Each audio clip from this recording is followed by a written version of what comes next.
नमस्कार दोस्तों, आप देख रहे हैं फटाफट खबरें, जहां आपको मिलती हैं देश दुनिया की बड़ी खबरें फटाफट अंदाज में। उससे पहले अगर आप चैनल पर नए आए हैं तो चैनल को सब्सक्राइब करें, वीडियो को लाइक करें और अपने दोस्तों में शेयर करें। तो नमस्कार दोस्तों, आज तारीख 6 सितंबर 2025। तो आइए नजर डालते हैं आज की बड़ी मुख्य खबरों पर। 15 दिन बंद रहेंगे बैंक, देखें अपने शहर के बैंकों की छुट्टियों की पूरी लिस्ट। आरबीआई ने सितंबर के 2025 के लिए बैंकों की छुट्टियों की सूची जारी कर दी है। इस दौरान देश भर में अलग अलग राज्यों में कुल 15 दिन बैंक बंद रहेंगे। छुट्टियां राष्ट्रीय अवकाश, त्योहारों और क्षेत्रीय पर्वों के आधार पर तय की गई हैं और इनमें सरकारी व निजी दोनों बैंक शामिल होंगे। इन छुट्टियों में कर्म पूजा, पहला ओणम, ईद ए मिलाद, थिरुवोनम, नवरात्रि स्थापना, महाराजा हरि सिंह जी का जन्म, महासप्तमी और दुर्गा पूजा भी शामिल है।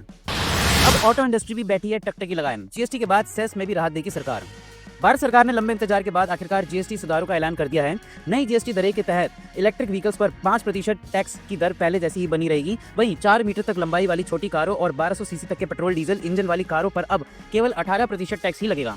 सरकार ने premium SUV, high and EV और लग्जरी कारों पर टैक्स को 40% तक कर दिया है। साथ ही कारों पर लगने वाले सेस को भी हटा दिया गया है। इससे बड़ी और लग्जरी कारें खरीदना आसान हो जाएगा।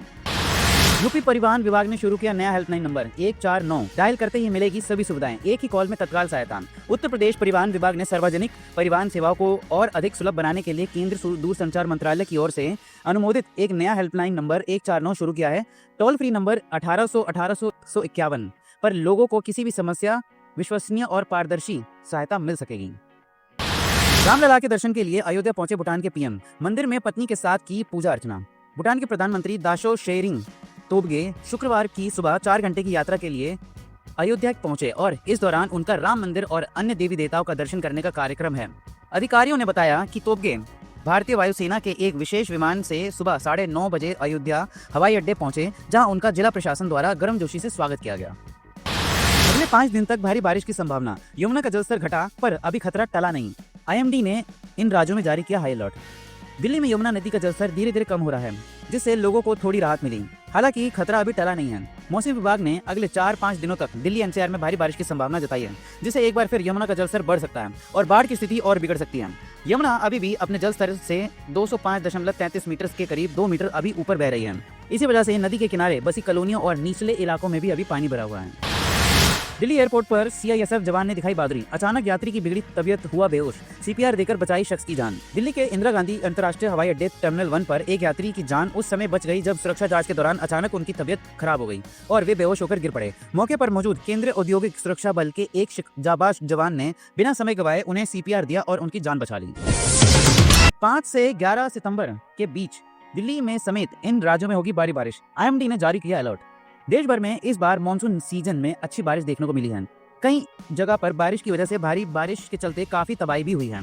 5 से 11 सितंबर के बीच उत्तर पश्चिम भारत के कई इलाकों में मानसून का मजबूत सिस्टम एक्टिव रहेगा। मध्य प्रदेश, ओडिशा, झारखंड, बिहार, पश्चिम बंगाल, सिक्किम, छत्तीसगढ़ और कई इलाकों में भारी बारिश की उम्मीद है। मौसम विभाग ने महाराष्ट्र, गोवा, गुजरात, सौराष्ट्र और कोंकण के अगले 7 दिनों तक रुक रुक कर तेज बारिश होने की संभावना जताई है। दक्षिण भारत के राज्यों में भी मानसून का स्ट्रॉन्ग सिस्टम एक्टिव हो गया है। उत्तर पूर्व के राज्यों जैसे मेघालय, मणिपुर, मिजोरम, अरुणाचल प्रदेश, त्रिपुरा और नागालैंड में भी अगले 7 दिनों तक तेज बारिश का अलर्ट है। कई इलाकों में धीमी बारिश भी हो सकती है। पंडित धीरेन्द्र शास्त्री ने सीएम रेखा गुप्ता से की खास मुलाकात। दिल्ली के विकास की प्रार्थना की। दिल्ली के मुख्यमंत्री रेखा गुप्ता ने शुक्रवार को बागेश्वर के महंत धीरेन्द्र शास्त्री से अपने आधिकारिक आवास पर मुलाकात की, जहां उन्होंने और उनके परिवार ने शास्त्री से आशीर्वाद लिया। मुख्यमंत्री सोशल मीडिया मंच पर एक पोस्ट में कहा, बागेश्वर धाम सरकार, पंडित धीरेन्द्र कृष्ण शास्त्री जी मुख्यमंत्री जनसेवा सदन पधारे और उनके भेंट के लिए आभार। मुख्यमंत्री के मुताबिक उन्होंने और उनके परिवार ने शास्त्री से आशीर्वाद लिया और दिल्ली के विकास के लिए प्रार्थना भी की। भाजपा ने कांग्रेस पर बोला हमला, कहा बिहार के लोगों की तुलना बीड़ी से करना सभी बिहारियों का अपमान है। भारतीय जनता पार्टी बिहार में लोगों की तुलना बीड़ी से करने के लिए शुक्रवार को कांग्रेस की आलोचना की। इसे सभी बिहारियों का अपमान बताया जा। विपक्ष से इलाके राजनीतिक परिणाम भुगतने के लिए तैयार रहने को भी कहा। पार्टी ने कहा कि राष्ट्रीय जनतांत्रिक गठबंधन राज्य में आगामी विधानसभा चुनाव में इसे एक बहुत बड़ा मुद्दा भी बनाएंगे। राहत शिविर पहुंचे अरविंद केजरीवाल। लोग बोले आपके समय में मिलती थी सभी सुविधाएं, अब नहीं मिल पा रही हैं। दिल्ली में बाढ़ और जलभराव में एक बार फिर राजधानी की तैयारियों की पोल खोल दी है। जिन इलाकों में पहले राहत शिविर के समय पर टेंट लगते थे, मच्छरदानी, खाना पीने का पानी और डॉक्टरों की व्यवस्था भी रहती थी, आज उन्हीं शिविरों में बद इंतजामी और लापरवाही साफ देखी जा सकती है। बढ़ते संकट के बीच खुद लोग कहते नजर आ रहे हैं कि जब अरविंद केजरीवाल की सरकार थी तो राहत का इंतजाम तेज और मानवीय होता था। कहीं पानी भरने से पहले पंप लगाए जाते थे, नाले समय पर साफ होते थे और राहत शिविरों में भी व्यवस्था का पूरा ध्यान रखा जाता था। पंजाब में आई बाढ़ पर सोशल मीडिया स्टार किली पॉल ने जताया दुख। वीडियो शेयर कर कहा, पंजाब में आई बाढ़ ने हर किसी को हिलाकर रख दिया है। पंजाब की मौजूद स्थिति ने अंतर्राष्ट्रीय स्तर पर लोगों का ध्यान अपनी तरफ खींच लिया है। इस मुश्किल घड़ी में जहां पंजाब कलाकारियों सहित बॉलीवुड सितारे भी मदद के लिए आगे आ रहे हैं, इसी बीच मशहूर सोशल मीडिया स्टार किली पॉल ने अपने पंजाब में आई बाढ़ पर दुख व्यक्त किया है। बेहद फेमस किली पॉल ने अपने इंस्टाग्राम अकाउंट पर एक वीडियो जारी कर कहा कि पंजाब की मौजूदा हालात पर गहरा दुख व्यक्त करते हुए लोगों के लिए दुआ मांगी है। उन्होंने कहा कि पंजाब में आई बाढ़ के बारे में सुना और वीडियो में देखा, जिससे दिल को बहुत दुख हुआ। मैं पंजाब के लिए दुआ करता हूँ। किडनी की बीमारी से जूझ रहे बच्चे के लिए पंजाब सरकार आई आगे।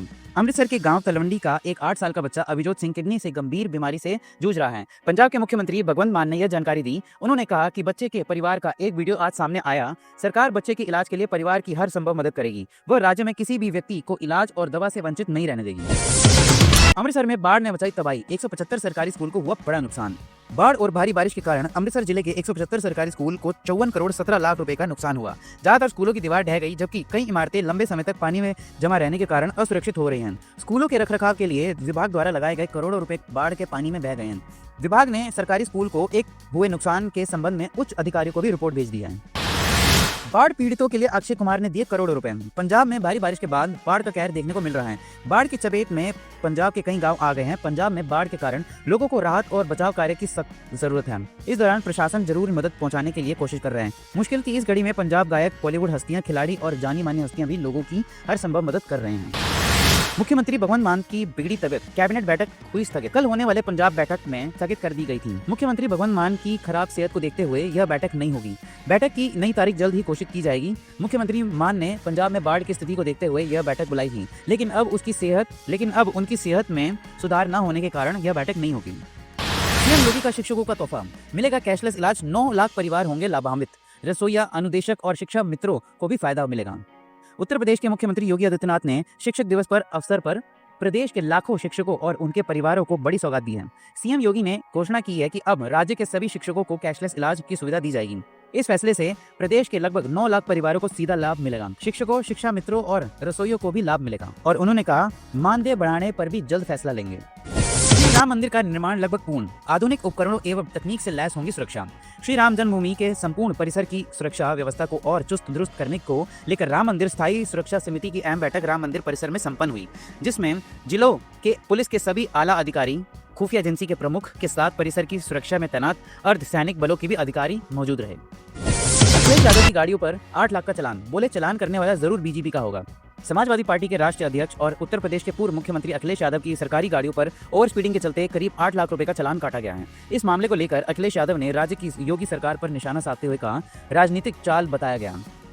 शुक्रवार को राजधानी लखनऊ में आयोजित एक प्रेस कॉन्फ्रेंस में अखिलेश ने खुलासा किया कि उन्हें हाल ही में अपनी सरकारी गाड़ियों के चालान की जानकारी मिली, जिनकी कुल राशि लाखों में है।